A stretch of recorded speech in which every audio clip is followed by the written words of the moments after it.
Last year, there was a particular feature we were working on for quite a while. It was reaching the end of the calendar year and everyone was about to go on vacation. And the feature looked pretty ready from my perspective. I think there was some nerves on engineering to get it released. But my fear was that we would come back from the holidays and we would have to take a bunch of time gaining context on it. And so I sat with engineering right before we all went on the holidays and we made a decision to get this feature released. And what ended up happening was we had a little bit of an incident around it. My name is Nora Jones and I'm the founder and CEO of Jelly.io.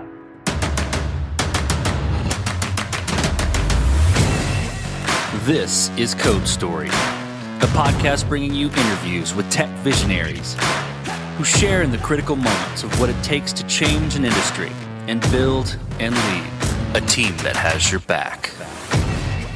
I'm your host, Noah Labhart, and today how Nora Jones took a side project to the next level to help you understand your organization through incidents. All this and more on Code Story. Nora Jones has been in tech her entire career. She originally thought she was going to get into hardware, but was always focused on reliability and safety. She has quite the track record in regards to companies she has worked for, Jet.com, Netflix, and Slack. She lives in Denver and likes to get outside and do dangerous activities, post-studying the risk, of course. She loves to ski and really digs Telluride and Steamboat when she can make the drive. Through her time at other companies, Nora realized that the industry spends little time looking back on their past mistakes.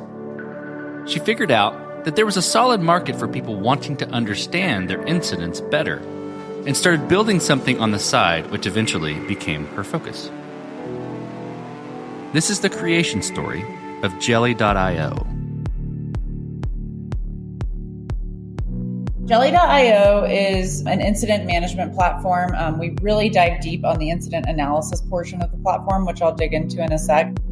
I was at a startup for a little bit, and then I went and worked at Netflix, and then I went and worked at Slack. And each place I was getting hired to do site reliability engineering, but also really focusing on incidents and incident analysis. And what I've learned about the tech industry through the many companies I've worked at and worked with, and the network I have and the conferences I've helped put together, it's just, we don't spend a lot of time as an industry looking back on our past mistakes. We don't spend a lot of time understanding the things that went wrong in our individual companies as well. And we're moving so fast, we're getting a lot of things done, but we end up creating a multitude of problems just by not understanding the problems that we've already had. We end up hiring more than we need to, which kind of like we're seeing right now is leading to layoffs down the line. We frequently can miss our deadlines as an industry. There's a lot of stuff that can happen because of not looking at previous incidents and previous things that have already happened. So Jelly's platform really focuses on helping companies understand the incidents that they've already had, but we also have a coordination tool as well, so it helps you in the moment. So if you want to spin up an incident, if you want to grab your colleagues in, if you want to spin up a Zoom channel or a Slack channel, and just really get everyone coordinating, we do that as well. And then, like I mentioned, on the analysis piece, we help you understand and get data and insights from your incidents afterwards. The more, incidents you put into our platform, the more patterns we can tell you about how your org is functioning. Our biggest difference as a tool than a lot of tools just in general in the industry and site reliability engineering is that we really focus on people and coordination. Like, what was hard about this incident coordination-wise? Did we have the right people in the room? Did we have the right service owners? Did we have the right on-call schedules? Were people being paged in the middle of the night? Surfacing things like that to orgs can be really hard to look at on your own, but can be really helpful if they're being bubbled up to you. So that's sort of the gist of Jelly.io. Tell me about the MVP. So that first product you built, how long did it take you to build, and what sort of tools did you use to bring it to life? I started working on the MVP actually while I was an employee at Netflix. I was looking at patterns behind incidents, and I wanted something to understand on-call rotations and handoffs a little bit better.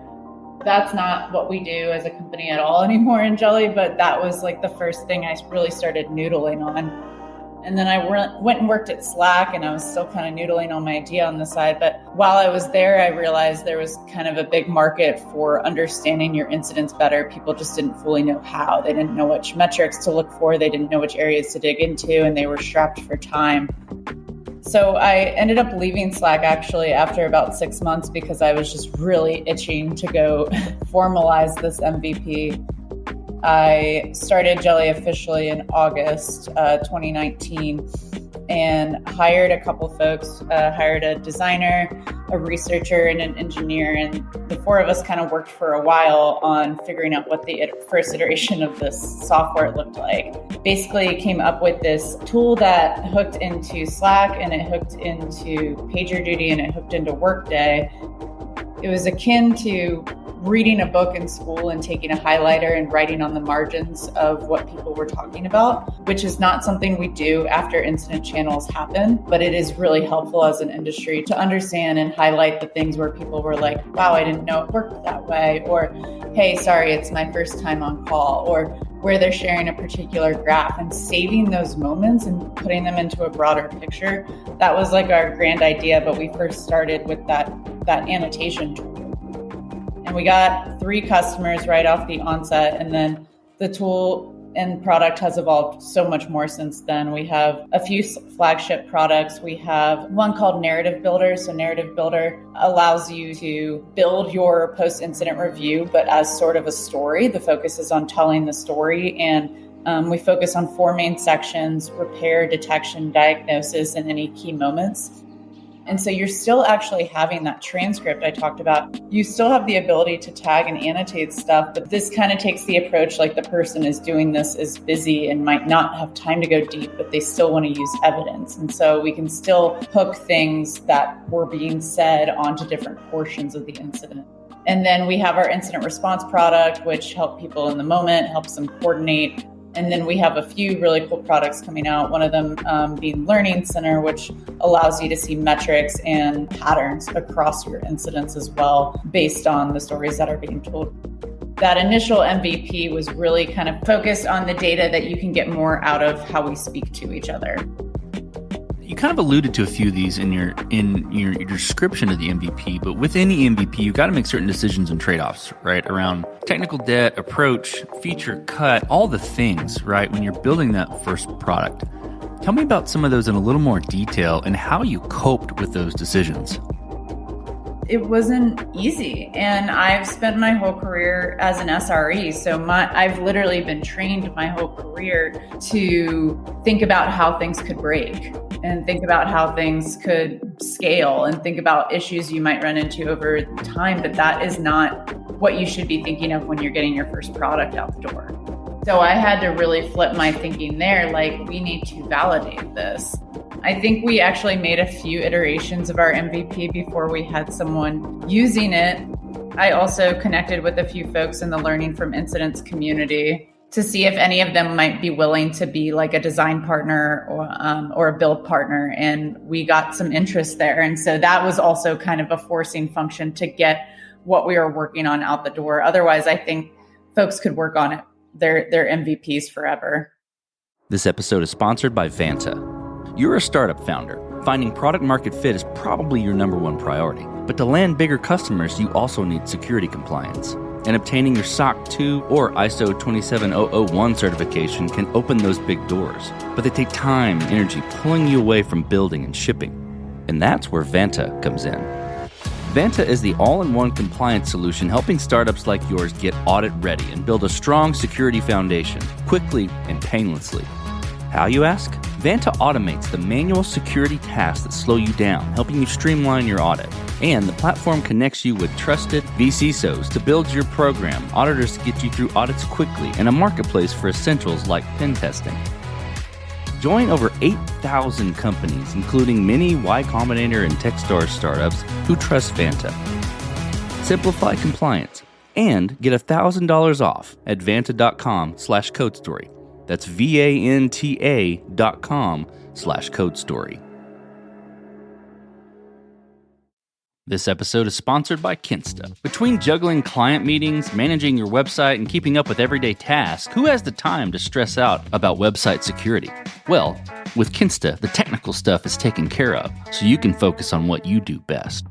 Kinsta provides managed hosting for WordPress, offering lightning-fast load times, top-tier security, and unmatched human-only customer support.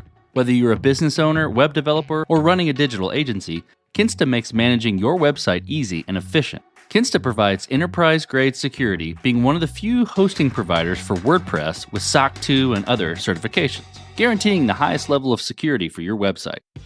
Thanks to their unlimited free expert-led migrations, Kinsta ensures a smooth transition for you from other hosting providers. Customers have reported 200% faster load times post-migration to their platform. What I find cool about Kinsta is their fast and reliable customer service and premium features that are included at no extra cost. Ready to experience Kinsta's hosting for yourself? Get your first month free when you sign up at kinsta.com today. That's KINSTA.com. So then from that point, right, you've got your MVP. How did you progress the product and mature it? I think to wrap that in a box a little bit, what I'm looking for is how did you go about building your roadmap and deciding, okay, this is the next most important thing to build or to address with Jelly.io? I mean, I think a lot of that is, well, one, the folks working on the team had kind of experienced this from the onset. And so we had an initial vision of what we wanted to build that kind of got us through at least a year and a half. And we still have bits and pieces that we're actually looking to formalize even from that day one roadmap. That roadmap can kind of carry us out over time, but there's obviously little nuances and bits and pieces that come up. And some of it, like, you really have to lean on where you're at as a company and what you need to produce. There's like the usage component and getting users in the tool and having them have a good experience. But there's also the sales component. What are you able to sell right now? What are people asking for? What helps the build cycle? A lot of those things are three different factors we were keeping in mind. And also in terms of like, did we want to raise money? Did we want to make sure that we were making sales that allowed us to put off raising money until we were ready? And so really taking a bunch of those factors into consideration really helped us with the roadmap, because it helped us understand how fast we needed to move and how quick of iterations we needed to put out. But I will say, like, you can sit pre-launch forever. Your product is never going to be fully ready, but you need to get it out there, because timing is also really important, regardless of if it feels done to you or not. Let's switch to team then. So how did you go about building your team? And I think I'm curious about what you look for in those people to indicate that they're the winning horses to join you. The initial team was myself, a designer, a researcher, and an SRE and a front-end engineer. And it was kind of a motley startup crew. Like, you usually don't have a designer and a researcher from day one, but I wanted to make sure we were building a really solid foundation from day one, which also meant those are the types of folks that want to formalize things and want to create a solid foundation, but that bumps up against timing as well. And so I think we also spent a lot of time understanding how the five of us worked together and how we could set that foundation for years to come within the company and really set the tone about how these different groups in the company work together. We're about 25 people now, and I think that's just stayed pervasive throughout our culture. Like, it is very highly collaborative. New people amongst joining, like, don't realize that they will have support from sales. They'll have support from marketing. They'll have support from engineering. It's not just a stay in your lane kind of role. It's like a very highly collaborative company. How have you maintained team culture? It's always interesting to hear how people approach this. How have you maintained team culture throughout the lifetime of Jelly.io? Actually, I don't know if I would use the word maintain. I think there is a thread that can be always present, but I think the culture changes with each new person that joins.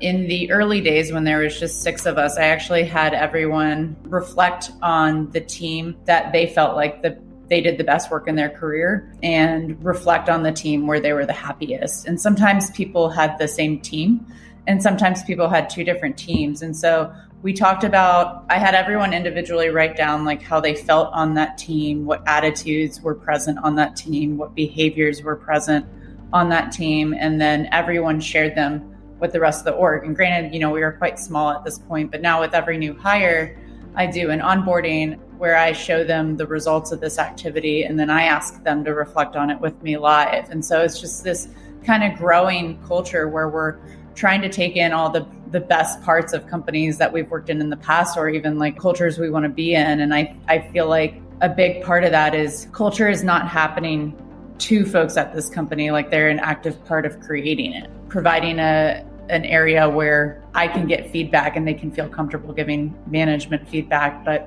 along with that comes a lot of passion.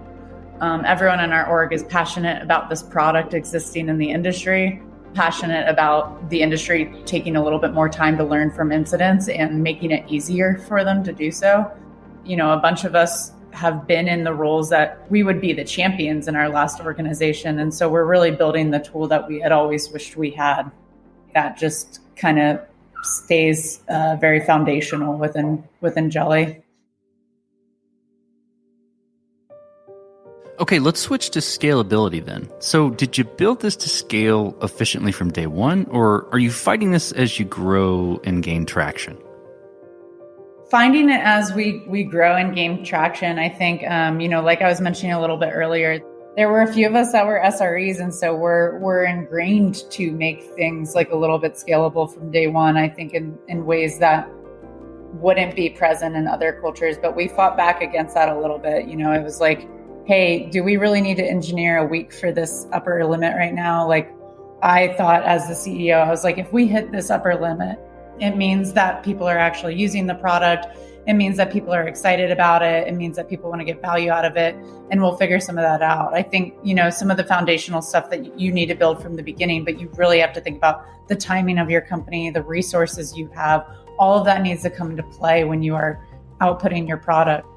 If you're thinking about building a house, like there's certain things that are foundational, like you need a solid floor, you need a solid roof, you need solid windows. But if it's something like the paint on the wall or the wallpaper or something, that is stuff that can be easily replaced without tearing down the whole house and starting over. And so I really think, folks need to like take a step back, peel back a layer and really think about what is foundational and necessary versus what can wait until we actually have validated that this is a thing that people want. Nora, as you step out on the balcony and you look across all that you've built, what are you most proud of? I'm really proud of what we've built right now in Jelly. I'm really excited about our newest product, Learning Center. It is really focused on helping folks learn across their incidents. I've been in several orgs in the past where, I needed to advocate for headcount for a team, or I needed to advocate more time on a particular service. And part of what took me so long was helping rope other people into that conversation, helping rope other people into understanding that that was a key need amongst all the other needs that the business had at that time. And really what Learning Center does is it helps someone that was like in my position gather the data to champion for the thing that they're feeling. Like if they need a more of a follow the sun model, if they need to build versus buy a service or buy versus build a service, things like that, you should have data on to help you tell your story. That's what I'm most excited about. And it's really just the beginning of that product too. Okay, let's flip the script a little bit. Tell me about a mistake you made and how you and your team responded to it. Last year, there was a particular feature we were working on for quite a while. It was reaching the end of the calendar year and everyone was about to go on vacation. And the feature looked pretty ready from my perspective. I think there was some nerves on engineering to get it released. But my fear was that we would come back from the holidays and we would have to take a bunch of time gaining context on it. And so I sat with engineering right before we all went on the holidays and we made a decision to get this feature released. And what ended up happening was we had a little bit of an incident around it. And we had a bunch of different groups throughout the company involved. Like it literally touched everyone. It touched me, it touched sales, it touched operations, it touched engineering. And so given there was a lot of debate about releasing this feature prior to the incident, like it led to a spirited incident review, which is what we want. It was spirited in a good way. Like we really practice what we preach as a company in terms of incidents. Like incidents are a normal part of work. We're all carrying context in our head on why a thing makes sense to us to do at a particular time. And then in hindsight, it might not have made as much sense anymore. And so we create the safe space to talk about that and to capture all those perspectives.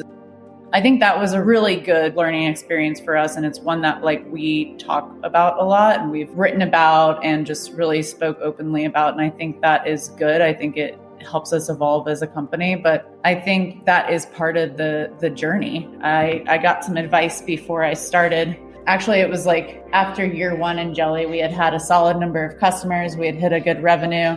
And one of my friends who had founded a successful company said to me, he goes, "You're entering a period where you're about to make a lot of mistakes.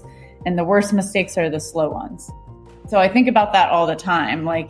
Your time is so valuable and such a great resource. So you really have to think about it a lot and make sure that you're comfortable making mistakes. You're comfortable giving your team the freedom to make those mistakes, but you're also allowing yourself to kind of fail and understand fast so that you can apply it going forward. Okay, Nora, this will be fun. Tell me what the future looks like for the product and for your team at Jelly.io. I want Jelly.io to be a place, a home for your incidents at your company, a place where you can go to coordinate about them, you can go to collaborate about them, you can go to talk about them, you can go to understand them, you can go to relate them to Jira tickets or projects you might have coming up or pull requests you might have coming up. It is a platform that allows you to see everything at a level that not just the SRE can understand, but that their colleagues can understand, that someone from marketing can understand. I think the industry after incidents is too disproportionately focused on SRE. Ticketmaster even had a giant incident a week ago with Taylor Swift fans trying to come to the site and they could not handle the load, right? A lot of that was focused on the load, but a lot of it, I didn't see a lot of focus on all the different contributing factors that come into play. And I think it's sometimes hard for other teams and companies outside of SRE to understand fully what they do outside of incidents and outside of preparing for scale. There's so much more to be said there. And so I think a lot of what I would like to see Jelly.io used for over time is helping SREs tell their stories to other folks in the organization, but also other folks sharing the context with SREs that they're dealing with too. And so I really think it's a place kind of for relationship building, but through the lens of incidents. Okay, Nora, let's switch to you. Who influences the way that you work? Name a person or many persons or something you look up to and why. I look up to folks on my team, honestly. I've really tried to hire folks that are experts in their field and have expertise in the particular domain they're bringing in, Dan Stondon on my team and Laura McGuire. They are both folks that I look up to that have this really unique perspective on both design and cognitive systems research that I look up to all the time. I really look up to founders that have been successful prior to me. I think that's been really important. I'm friends with a founder that took 3 years to launch their product, and just being able to see and understand all the lessons from them so that we didn't do that thing was hugely helpful. I look up to folks in the human factors and system safety space. The late Dr. Richard Cook, he was really foundational in understanding complex systems and the patient safety movement. And I want to bring a lot of that to software. Too many people to name, but I really try to participate in my networks and learn from people at every opportunity I can. Okay, we talked about a mistake earlier, but this is a little bit different spin. If you could go back to the beginning, what would you do different? Or where would you consider taking a different approach? I think in the early days, I was very focused on making the right product. I would have been less focused on that. I would have been more focused kind of on getting stuff out there. And I think I've really learned to change that focus over time. But that focus is kind of a roller coaster as you get more customers and as you get more people relying on your platform every day. It is important for it to be a little bit more correct, a little bit more right, a little bit more useful. But I think my focus in the early days, it was intentionally focused on making something really different and really meaningful.